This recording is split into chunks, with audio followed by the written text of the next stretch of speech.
Baik, bismillahirrahmanirrahim. Assalamualaikum warahmatullahi wabarakatuh. Selamat bertemu kembali dengan saya di kelas Aljabar Linear. Semoga kita dalam keadaan sehat walafiat. Kita lanjutkan, bismillahirrahmanirrahim. Di sesi ini kita akan membicarakan tentang subspace ya, sub ruang vektor. Ruang vektor yang sudah kita bicarakan di video terdahulu adalah ruang Euclid. Sebetulnya banyak ruang-ruang vektor selain ruang Euclid, tapi saya batasi di kuliah ini kita hanya berbatas hanya ruang vektor, bukan tidak berbicara dengan ruang vektor umum. Kita hanya berbicara ruang vektor Euclid Rn. Nah, di dalam Rn, di dalam ruang Euclid itu bisa ada lagi subspace, subruang. Jadi kalau saya gambarkan beginilah, ilustrasikan ya. Saya punya sini, saya sebut ini Rn. Ini ruang Euclid nih. Ruang Euclid. Isinya apa? Semua vektor berdimensi n. Nah, dari Rn itu saya bisa mengambil beberapa vektor, saya membuat himpunan lagi. Nah, ini katakanlah V. Entah bagaimana caranya saya bisa membuat himpunan dari vektor-vektor yang berada di dalam Rn. Saya himpun dalam sebuah himpunan yang saya sebut nama V. Nah, V ini bisa jadi dia membentuk sebuah ruang vektor lagi. Sebuah ruang vektor di dalam ruang vektor. Maka V itu disebut sebagai subspace atau subruang. Nah, ada syaratnya bahwa himpunan V akan menjadi sebuah subspace atau ruang vektor. Jadi ada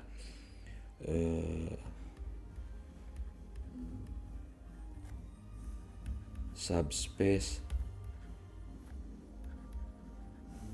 requirement.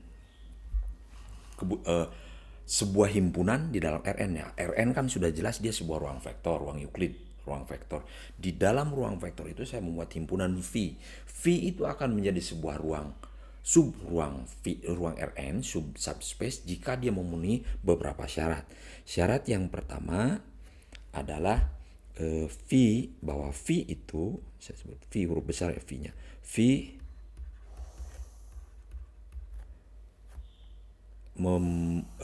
zero vektor,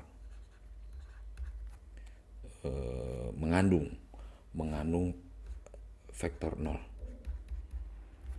Vektor 0 harus jadi sebuah subspace, sebuah himpunan, sebuah himpunan, subhimpunan itu akan menjadi sebuah subruang vektor jika syarat pertama dia harus memiliki vektor 0 karena dia memerankan peranan penting di dalam sana.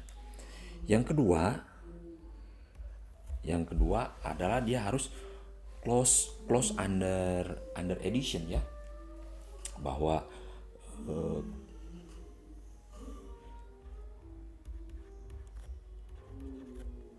tertutup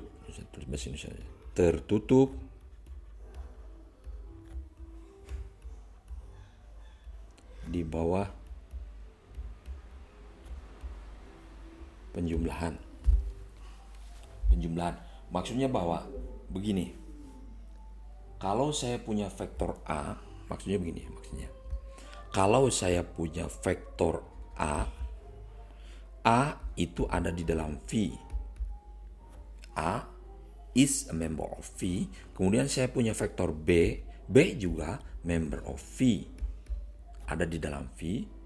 Maka vektor A ditambah vektor B itu harus ada di dalam V. Disebut dengan tertutup di bawah close under addition. Jadi semua vektor ini kan banyak sini, ada vektor-vektor.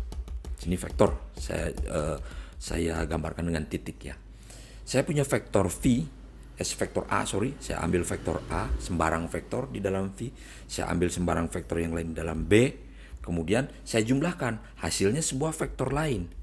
Jadi vektor tambah vektor hasilnya vektor yang juga ada di dalam V. Kalau A ditambah B, vektor A tambah B, kemudian ada vektor tapi di luar V di sini, maka syarat kedua tidak terpenuhi. Dia tidak tertutup di bawah penjumlahan. Itu maksudnya. Jadi kalau saya punya anggota vektor V, anggota V, saya ambil vektor anggota V yang lain, saya jumlahkan hasilnya sebuah vektor lain yang juga berada di dalam V. Yang ketiga, dia harus tertutup tertutup di bawah perkalian skalar. Perkalian skalar. Maksudnya begini maksudnya.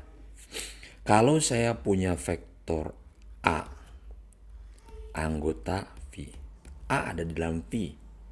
Kemudian saya punya sebuah konstanta, ini konstanta skalar yang tidak sama dengan 0 ya. Saya kalikan dengan A, K dikalikan vektor A. Anda lihat sini, jangan dipusing. Ini K ini bukan vektor, dia skalar. Kalau A itu sebuah vektor, K dikalikan A itu ada di dalam V. Jadi saya ambil sembarang vektor di dalam V. Saya kalikan 2, saya kalikan 3, saya kalikan 7, saya kalikan min 5, min 7. Selalu ada di dalam V hasilnya. Maka dikatakan bahwa dia close under multiplication, scalar multiplication. Di bawah perkalian skalar. Jika ternyata ada satu kemungkinan saya ambil vektor ini, kemudian saya kalikan sebuah angka skalar, kalikan 7, kalikan min 100 misalnya, tiba-tiba menjadi vektor yang ada di sini, maka dia bukan atau dia tidak memenuhi syarat ketertutupan di bawah perkalian skalar. Nah, kalau himpunan V ini memenuhi ketiga syarat ini, maka dikatakan bahwa V membentuk subspace, vektor subspace of Rn, of Euclid space. Jelas ya? Nah, supaya lebih jelas, saya ambil contoh.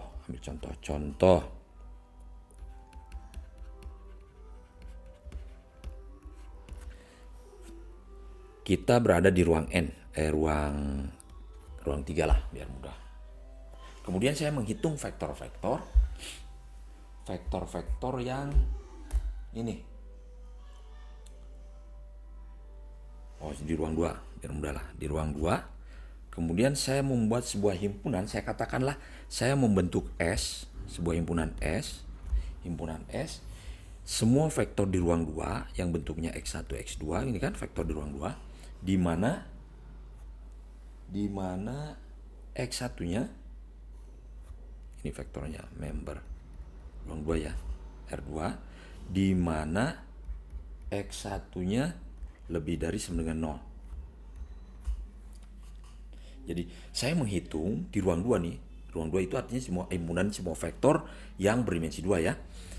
Saya himpun vektor-vektor yang punya ciri khusus, yaitu X1-nya lebih dari sama dengan 0. Berarti dia 0 positif.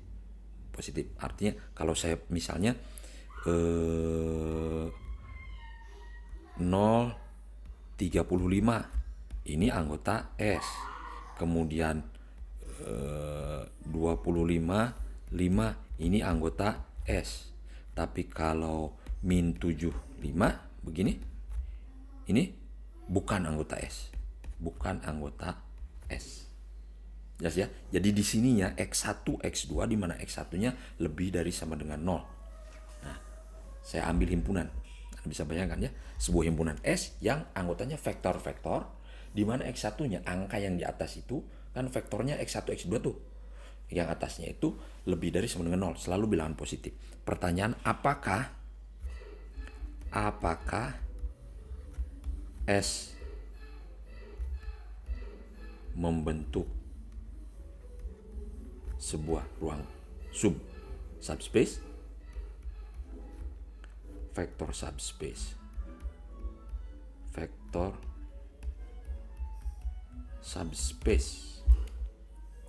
Kalau pertanyaan seperti begini, berarti kita harus membuktikan bahwa si S ini memenuhi ketiga syarat. Kalau ada satu saja syarat ruang vektor itu tidak terpenuhi, maka dia tidak membentuk sebuah vektor subspace. Oke, kita lihat. Apakah yang satu? Apakah zero vektor? Vektor 0 yaitu 0, 0 ada di dalam S? Kita lihat. Syaratnya kan hanya ini. Syaratnya ini kan. Artinya di sini itu 0, 1, 2 dan seterusnya. Positif. Tidak selalu bilangan bulat, positif pokoknya. Jadi di sini. Nah, sekarang apakah vektor ini memenuhi di atasnya 0? Ya. Berarti ya. Dia memenuhi syarat yang pertama. Syarat yang kedua, apakah tertutup di bawah penjumlahan.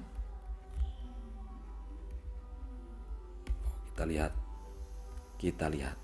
Saya ambil sembarang A. Saya ambil sembarang vektor A sama dengan vektor A yang ada di dalam S, sehingga dia bentuknya adalah XY, di mana di atas di mana bentuknya ini 0, dibentuk ini X1 lebih dari sama dengan 0 dan ininya X2 sembarang ya.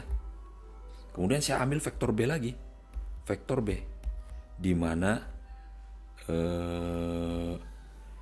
di atasnya member S, karena dia member S berarti yang atasnya harus lebih dari 0. Ini lebih dari sama dengan 0 dan ini sembarang.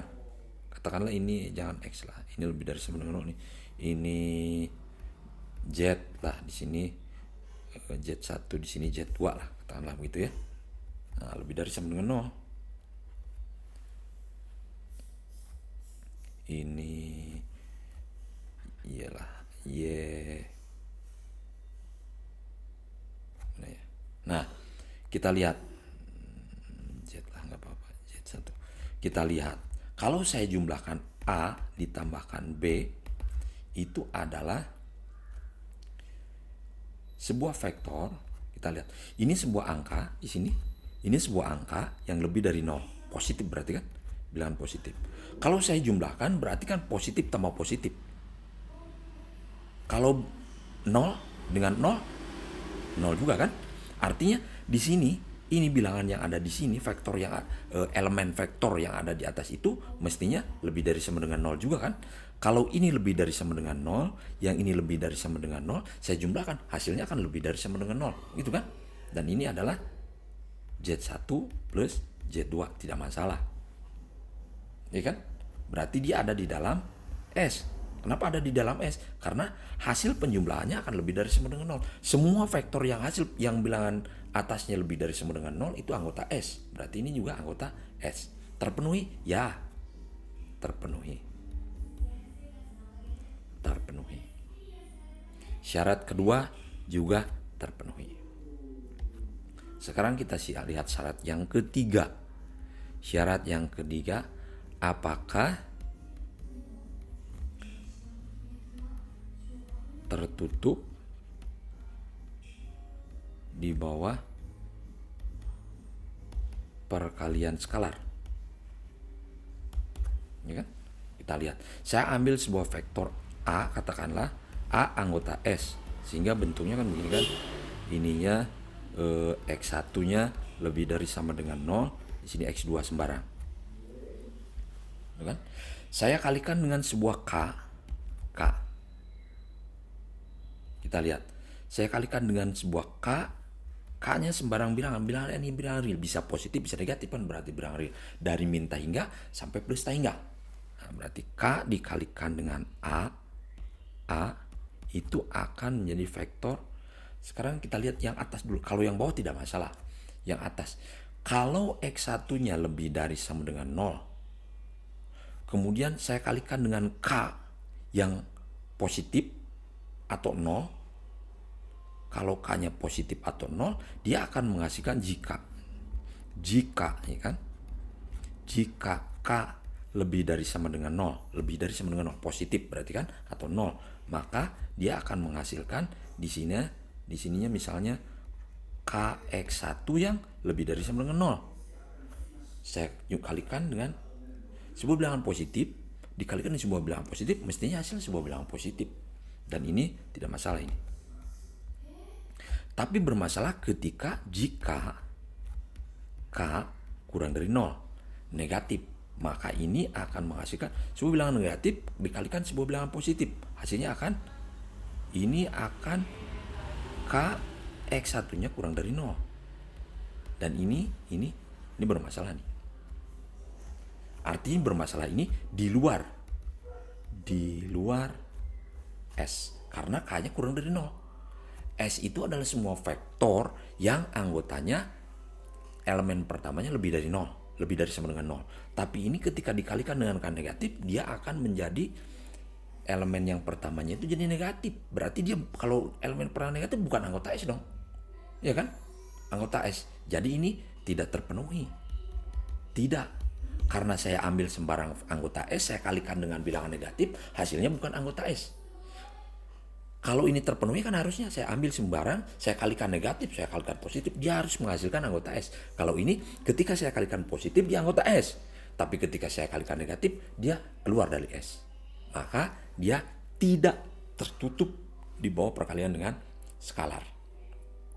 Karena dia memenuhi 1 terpenuhi, 2 terpenuhi, tapi tidak memenuhi syarat yang ketiga, maka S kesimpulannya jadi S bukan vektor, bukan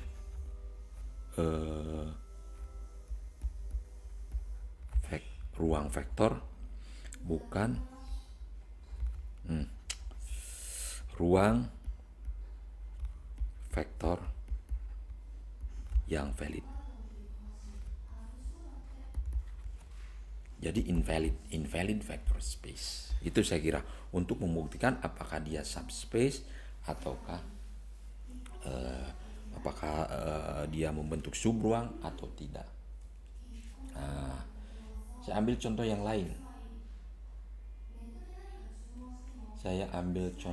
lain. Misalnya begini, supaya lebih paham.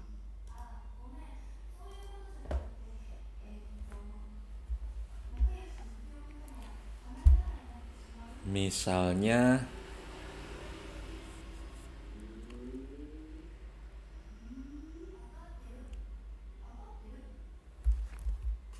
contoh yang lainnya, saya mempunyai sebuah himpunan di dalam ruang 2 lah, biar gampang. Ruang 2 saya punya himpunan, kemudian saya himpun vektor-vektor di ruang 2 tersebut yang punya ciri khas khusus. Yaitu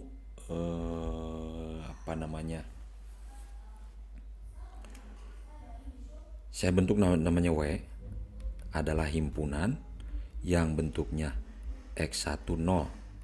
Nah, X10 semua vektor yang ada di dalam R2. Nah, saya himpun semua vektor di mana X-nya. Ya, oke, ini aja cukup. Jadi isinya W itu adalah vektor-vektor yang elemen keduanya yang bawahnya 0. Apakah W membentuk ruang vektor? Apakah pertanyaannya adalah apakah W merupakan subruang vektor? Nah, pertanyaannya. Kalau pertanyaan begini kan berarti harus dibuktikan. Yang pertama, apakah dia, yang ke satu, apakah dia contain zero vektor? Ya, karena zero vektor begini kan? Nah, di sininya 0. Sementara kita menginginkan semua bentuk. Berarti dia anggota W. Berarti zero vektor ada di dalam W. Kan gitu kan?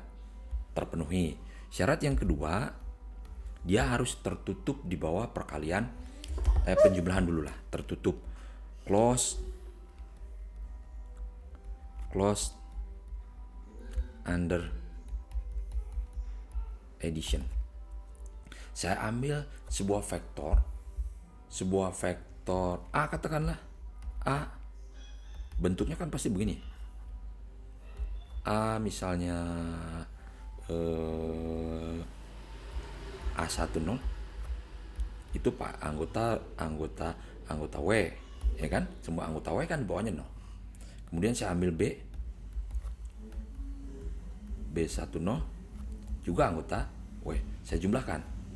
A ditambahkan B itu sama dengan A10 ditambahkan B10. Sembarang A dan B. Hasilnya adalah A1 plus B1, 0 tambah 0, 0. Apakah ini vektor hasil penjumlahan itu ada di dalam W? Ya, kenapa? Cirinya begini, cirinya kan ini. Dia 0. Semua vektor yang bawahnya 0 itu ada di dalam W. Kan begitu. Artinya ini terpenuhi. Sekarang yang ketiga. Yang ketiga dia harus close under scalar multiplication. Close under scalar multiplication. Saya ambil sebuah vektor A10, tekanlah. Kemudian saya kalikan dengan K yang tidak sama dengan 0. Dan dia anggota bilangan real. Begitu kan? Maka K dikalikan A itu adalah KA1 0. Lihat, K-nya bisa positif bisa negatif. Tapi dia akan tetap berbentuk di bawahnya 0. Artinya bahwa ini ada di dalam W. Sehingga dia terpenuhi. Karena dia memenuhi semua syarat ruang vektor, maka dikatakan bahwa jadi W adalah sub ruang vektor yang valid.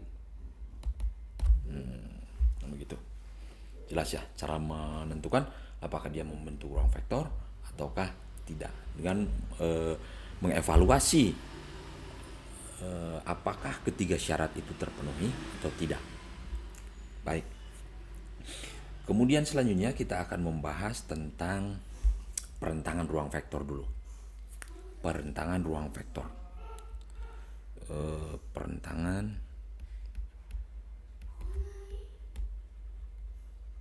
ruang vektor.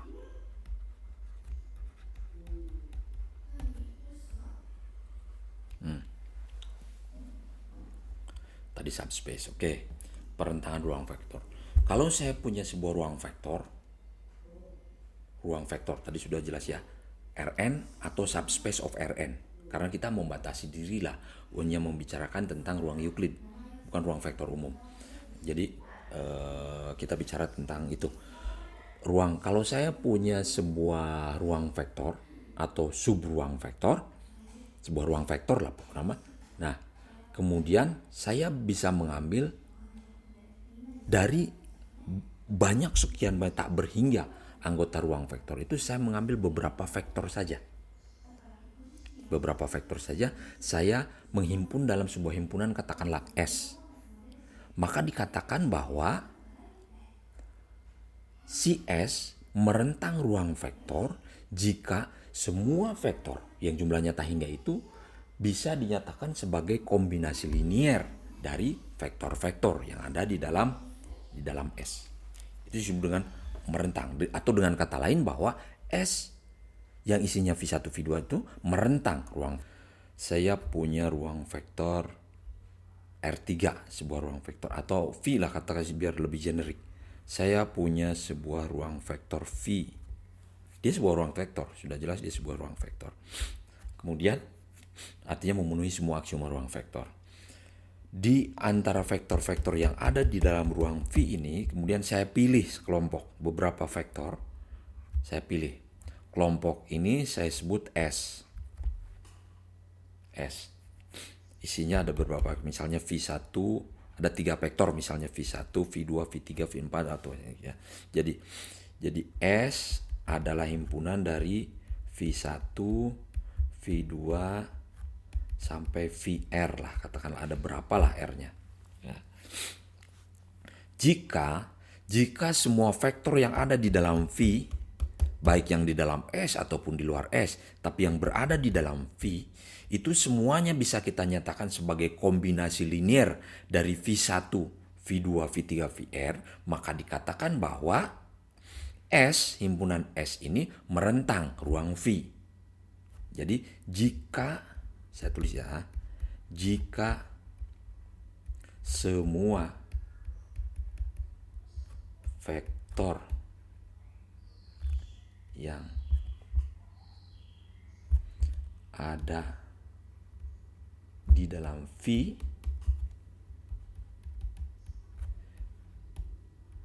bisa dinyatakan sebagai kombinasi linear dari V1, V2, V3 sampai VR, maka dikatakan bahwa S merentang ruang V. S merentang ruang V, atau V1, V2, V3, VR merentang ruang V. Semua vektor di dalam V bisa kita nyatakan sebagai kombinasi linear di dalam kombinasi dari vektor-vektor yang ada di dalam S. Itu yang disebut dengan perentangan ruang vektor. Kita perjelas dengan contoh lah, contoh.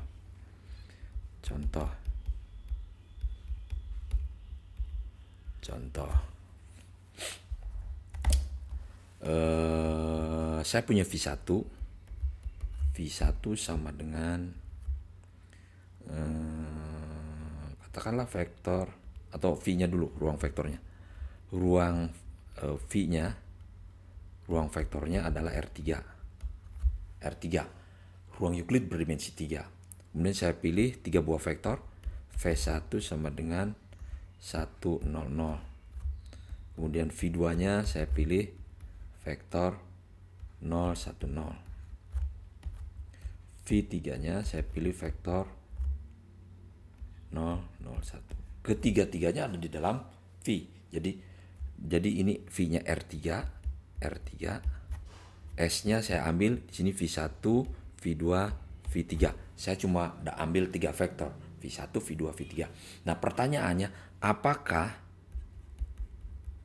ini saya himpun dalam sebuah himpunan S, saya sebut ya. S sama dengan V1, V2, V3. Apakah S merentang ruang 3? Pertanyaan. Apakah S isinya V1, V2, V3 merentang ruang 3 atau tidak? Nah, kalau untuk menjawab pertanyaan ini, kita harus membuktikan bahwa semua vektor yang ada di dalam ruang 3, kita tahu ciri khas semua vektor di ruang 3 itu adalah vektor-vektor yang elemennya 3 elemen, di mana masing-masing elemen bilangan real. Ada berapa jumlahnya? Tak berhingga. Nah, apakah semua vektor itu bisa kita nyatakan sebagai kombinasi linear dari V1, V2, V3, ataukah ada beberapa vektor atau sebagian vektor yang tidak bisa kita nyatakan sebagai kombinasi linear dari V1, V2, V3?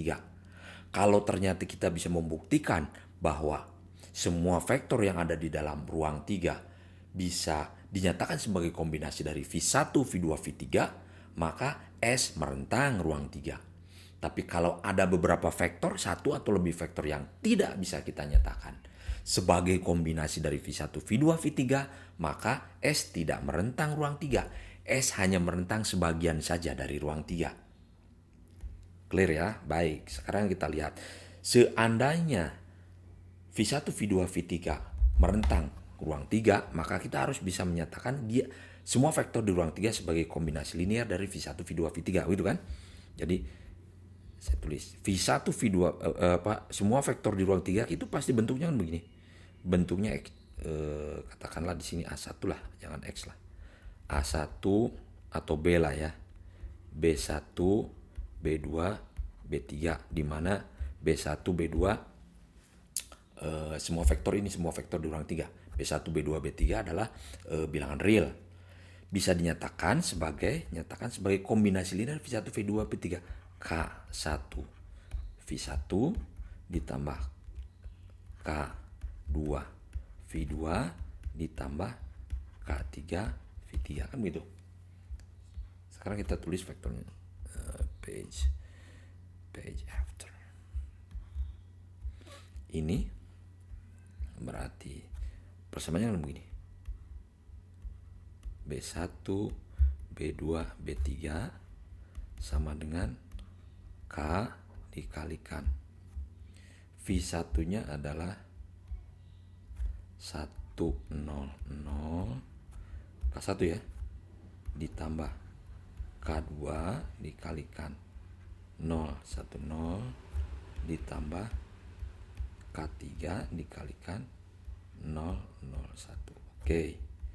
Persamaan ini sama dengan begini, saya tulis di balik ini biar lebih familiar dengan Anda. Saya tulis X, saya tulis sini ya. Sama dengan kan begitu. Ini kalau saya tuliskan kan begini. K1 kali 1, 1 K1, ini berarti K1 ditambah 0 K2 ditambah 0 K3 sama dengan B1. 0 K1 ditambah K2 ditambah 0 K3 sama dengan B2. 0 K1 ditambah 0 K2 ditambah K3 sama dengan B3. Oke, sekarang kita hilangkan yang nolnya. Ini kan bisa dicoret nih. Coret. Ini bisa dicoret. Ya kan? Yang nol ini bisa dicoret. Sorry. Ini bisa dicoret. Ini bisa dicoret. Ini nol. Ini nol. Nah, persamaannya jadi begini. Karena sudah bentuk sederhana, artinya K1 sama dengan B1, K2 sama dengan B2, K3 sama dengan B3. Dari sini kita lihat bahwa berapapun B1, berapapun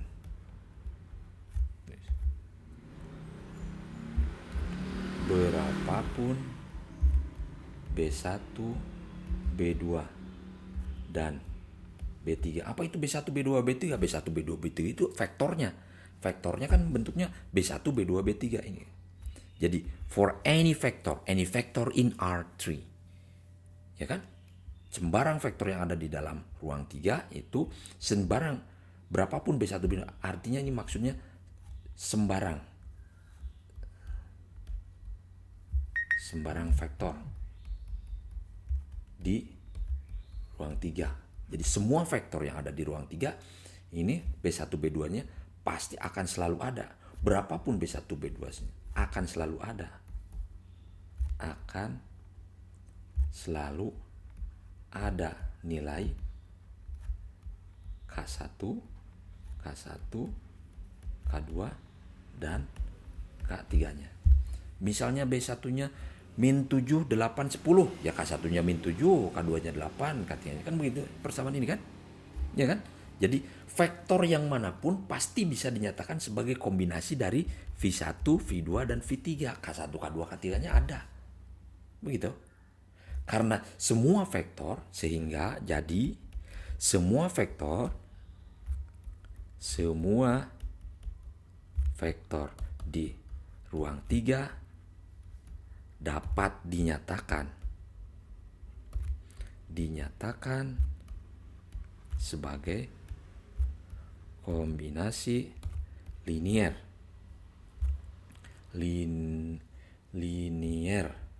dari V1, V2, V3 gitu kan. Pada akhirnya bahwa V1 bahwa S yang isinya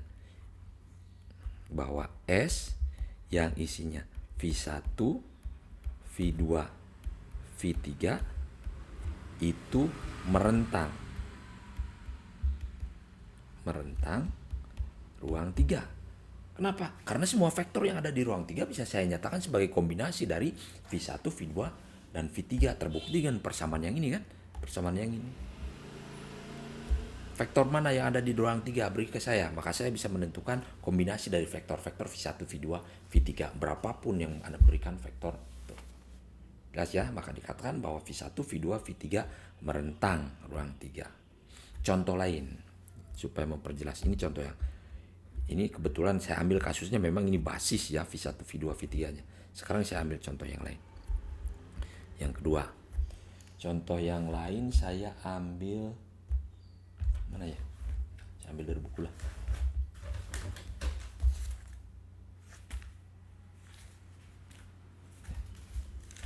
Sebentar.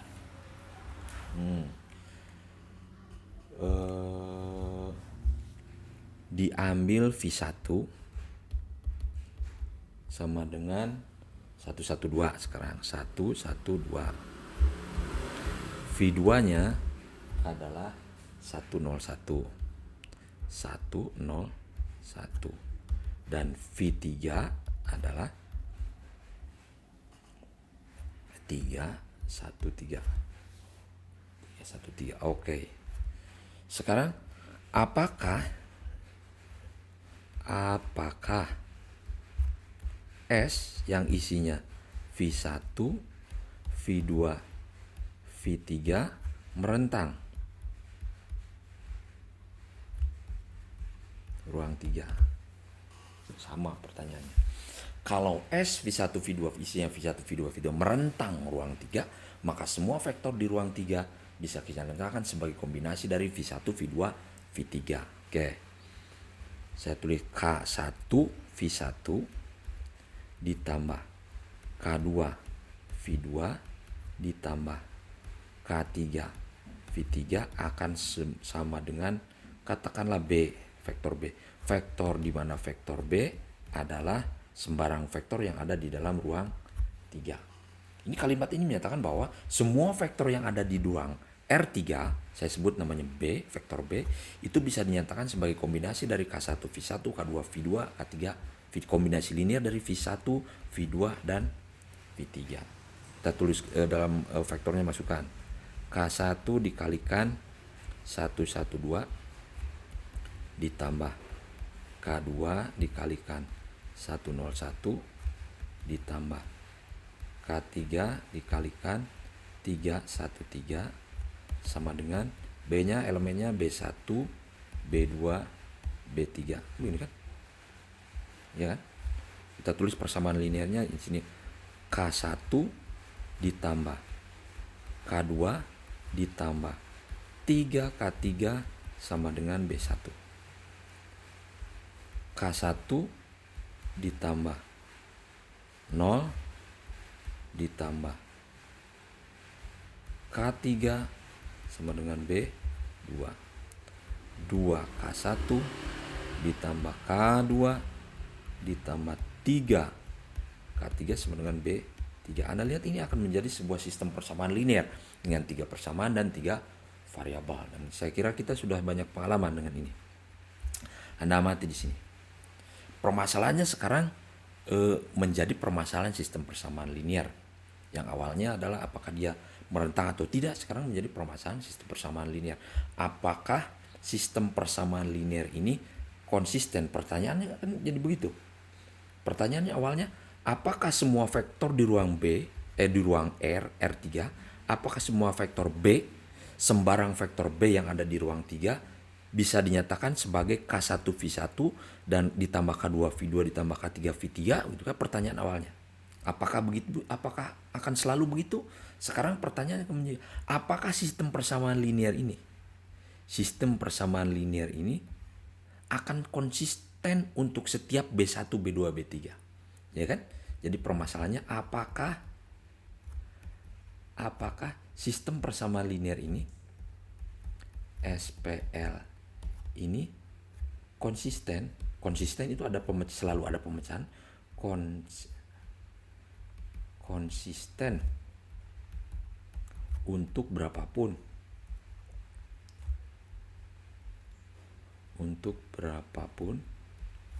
B. Pertanyaan jadi begini, B1, B2, B3 apakah dia konsisten? Nah, kita supaya lebih jelas lagi kita tuliskan dia dalam bentuk AX sama B. Ini A-nya kan begini kan?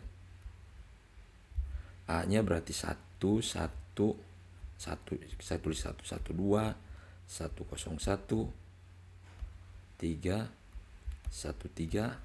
X-nya adalah K1 K2 K3 sama dengan B1 B B2 B3.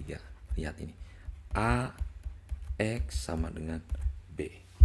AX sama dengan B. Sekarang permasalahannya, apakah sistem persamaan linear ini akan selalu memiliki pemecahan? Selalu memiliki pemecahan untuk berapapun nilai B. Selalu ada K1, K2, K3. Ya kan? Nah, kita akan gunakan pengetahuan kita tentang sistem persamaan linear. Sebuah sistem persamaan linear AX sama dengan B akan memiliki pemecahan jika dilihat dari A-nya.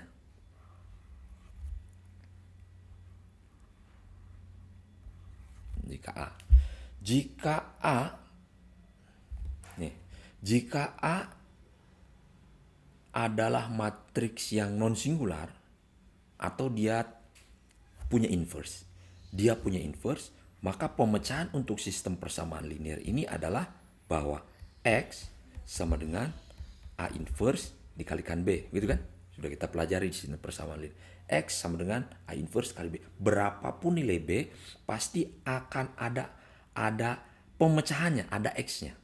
Asalkan A-nya invertible, punya inverse. Iya kan? Jika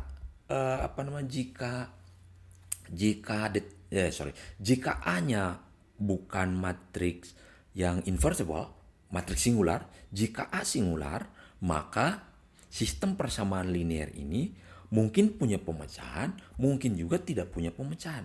Kalau dia punya pemecahan, pemecahannya akan banyak. Ya kan? Jadi supaya menjamin bahwa sistem persamaan linear ini akan konsisten, selalu konsisten, maka ininya harus non singular. Non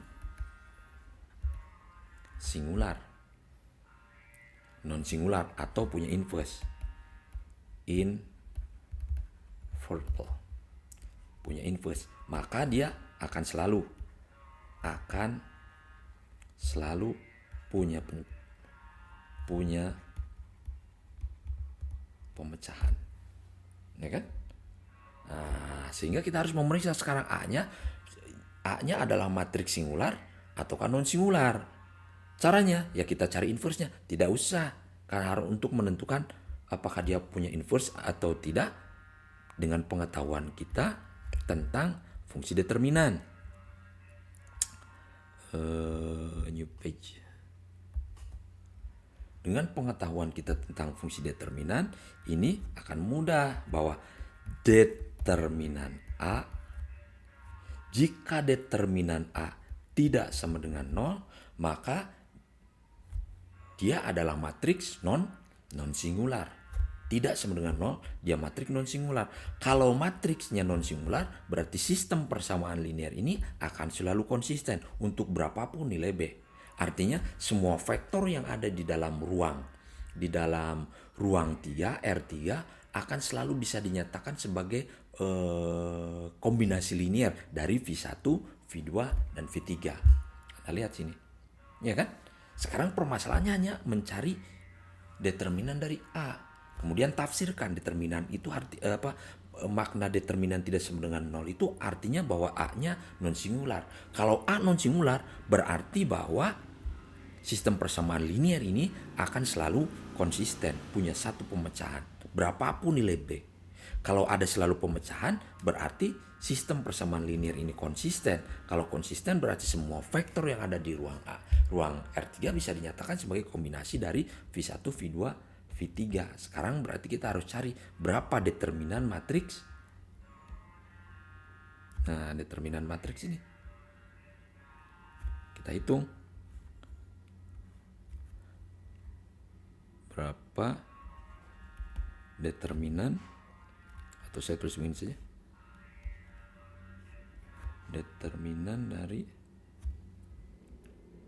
saya tulis A nya 112 101 101 3, 1, 3. Nah, kita mencari ini. Determinan dari matriks ini. Kalau determinan matriks ini tidak sama dengan 0, oh sudah. Dia inversible. Kita lihat, kita hitung dengan menggunakan banyak cara kan. Kita sudah punya banyak cara. Bisa dengan menggunakan ekspansi kofaktor, atau dengan menggunakan reduksi baris, atau dengan menggunakan sarus, karena ini kebetulan matriks 3 kali 3. Ini kan? Kita pakai sarus saja yang paling mudah, atau mau ekspansi kofaktor boleh lah. Kita ekspansikan ke arah baris yang ini, ke arah kolom yang ini. Kita ekspansi kofaktor ya. Kita ekspansi ke kolom yang ini.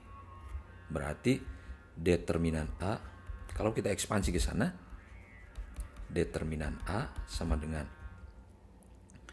A berapa nih? 1, 2, C1, 2 ditambah A 22 kalikan C 2 ditambah A baris ketiga kolom kedua dikalikan C 32. Ini tidak usah dihitung karena 0 kan? Berarti saya hitung C12 1 tambah 2 3 berarti negatif M 1 2 sama dengan negatif dari submatriks baris ke-1 kolom kedua hilang, berarti tinggal 1 1 2 3 sama dengan negatif dari 3 min 2 sama dengan berapa tuh? 3 min 1 ya? Min 1. Sekarang C32. C32 3 ditambah 2 5 berarti M 32 karena 5 ganjil ya negatif M32 sama dengan negatif dari determinan submatrik baris ketiga kolom kedua hilang.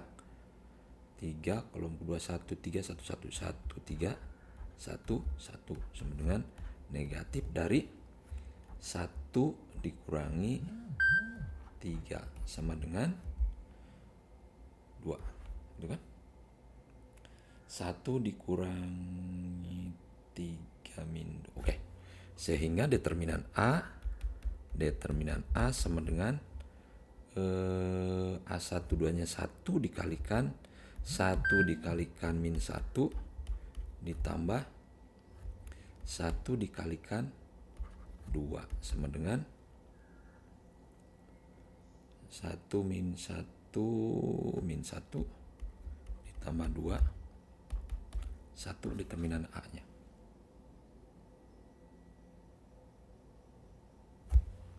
Satu ini tidak sama dengan 0. Karena tidak sama dengan 0, maka si A yang ini kita lihat dulu nanti. Kita hitunglah. Kita bandingkan dengan kalau Anda sudah ini, Anda bisa menggunakan Octave sebetulnya. Octave atau MATLAB ya. Saya pakai Octave lah. Saya buat matriks A sama dengan berapa nih?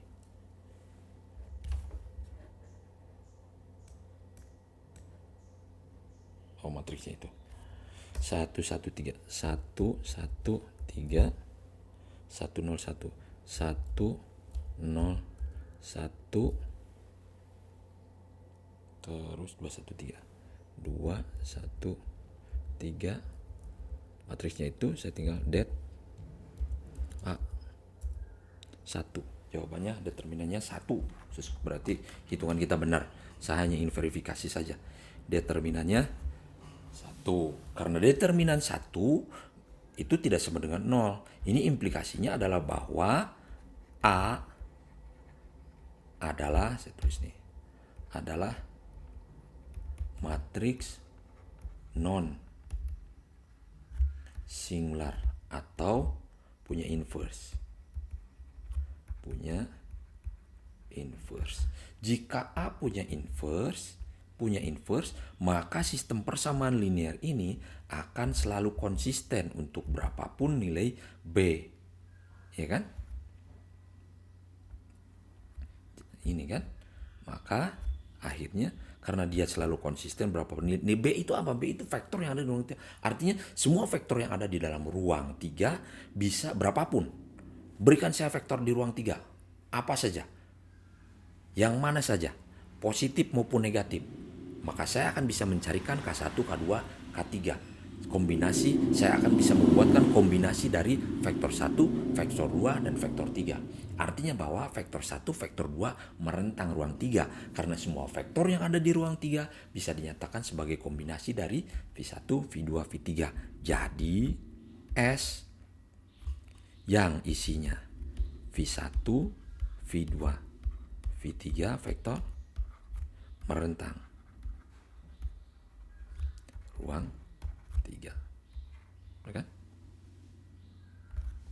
Merentang ruang 3. Itu mengenai perentangan ruang vektor. Oke. Tapi mungkin saja itu ya yang disebut perentangan. Cara mencarinya seperti begitu. Pemahamannya seperti itu. Nah, saya lanjutkan lagi ke topik yang lain. Nah, ketika saya memilih tadi, ketika saya di dalam ruang 3, misalnya saya pilih beberapa vektor, tadi saya pilih 3 vektor. Nah, vektor itu kebetulan dia tidak merentang ruang 3. Nah, mungkin saja tidak merentang ruang 3, tapi dia merentang sebagian ruang 3. Ya kan? Karena ruang sebagian vektor saja yang bisa dinyatakan sebagai kombinasi linear dari V1, V2, V3. Tidak semua vektor. Nah, himpunan dari vektor-vektor yang bisa dinyatakan sebagai kombinasi linear dari V1, V2, V3 itu disebut dengan ruang terentang. Ruang terentang. Kita masuk ke topik yang selanjutnya, yaitu ruang terentang. Ruang terentang atau spin space. Spin space. Jadi saya bisa mengambil beberapa vektor kemudian menghimpun semua kombinasi linear dari vektor-vektor pilihan saya. Saya ambil ke textbook dulu biar kelihatan. Textbook spin space mana ya? Subspace. Nah, ini. If S, jika S adalah himpunan dari dan S, bukan yang ini, sebentar. Yang ini. Nah, ini. S adalah himpunan dari vektor V1, V2 is a set of vector in a vector space V. Jadi di dalam vector space V saya buat himpunan S. Then the subspace W of V consisting of all linear combination of the vector S in called space spanned by V. 1, V2, V3. And we say that vector V1, V2, VR span W. Itu indikat span S. Oh, ya kan? Ini maksudnya. Oke. Saya punya sebuah ruang vektor V, katakanlah begini, saya gambar. Ini ruang vektor V. Di dalam ruang vektor V itu kemudian saya memilih beberapa vektor. Saya sebut beberapa vektor. Misalnya ini kan banyak nih, jumlahnya tak berhingga vektor. Kemudian saya ambil beberapa vektor saja. Saya himpun dalam himpunan kecil sini. Saya beri nama himpunan ini S. Hanya beberapa vektor. Kemudian setelah itu saya kumpulkan semua kombinasi linear dari vektor-vektor yang ada di dalam S. Artinya saya perbesar S ini, bukan hanya ada V1, V2, V3, misalnya saya ambil V3. Bukan hanya V1, V2, V3, tapi saya tambah dengan semua kombinasi linear dari V1, V2, V3. Saya perbesar. Mungkin saja ini S, ini W. Ya kan? Jadi saya punya sebuah ruang vektor V, kemudian saya ambil beberapa vektor, saya himpun dalam sebuah himpunan vektor, saya katakan S. Kemudian saya perlebar, saya buat sebuah himpunan lain, yang himpunan S itu diperbanyak dengan memperbanyak vektornya, dengan memasukkan semua kombinasi linear yang dari vektor-vektor yang ada di dalam S. Saya himpun itu dengan W. Maka dikatakan bahwa W adalah ruang terentang oleh S. Dikatakan notasinya bahwa W sama dengan span S.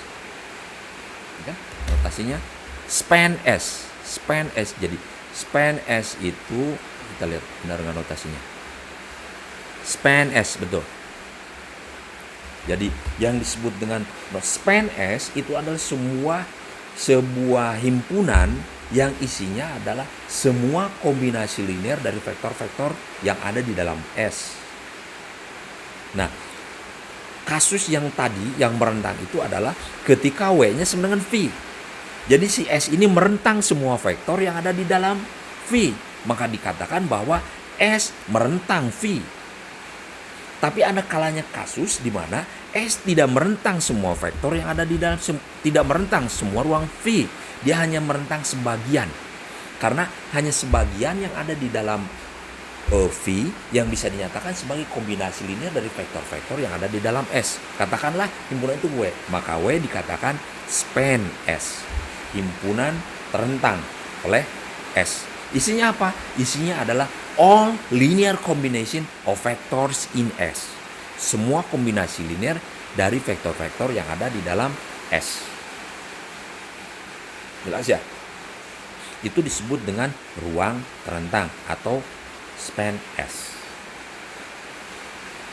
Saya kira itu saja dulu, ini mulai hujan, rekaman kurang bagus. Nanti kita lanjutkan dengan penjelasan tentang ruang terentang lebih dalam. Sementara pemahaman seperti itu. Thanks for everything.